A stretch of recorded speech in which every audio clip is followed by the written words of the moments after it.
Today we're going to talk about the difference between the full shot and the less than full, specifically how you move your body. On a normal full shot, when you get to the top of the swing, you start down with a pivot, which means that after your weight gets back to 50-50, you turn strongly until your thighs touch together and you're up to the tip of the toe. It gives you power and stability because your thighs touch.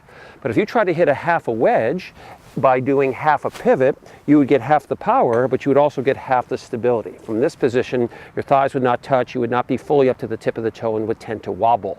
You don't need much wobble before you begin to miss hit shots. So our key is to use a different motion from the waist down, in this case called knee pressure.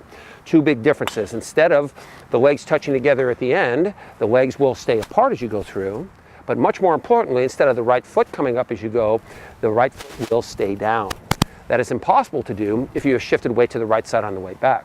So the way to accomplish this is to start with even or 50-50 weight distribution at address, and then even though you turn and perhaps cock your wrists, you stay 50-50, so you can stay that way at impact and at the end of the finish. It is a shift-less turn without changing any of your foot positions.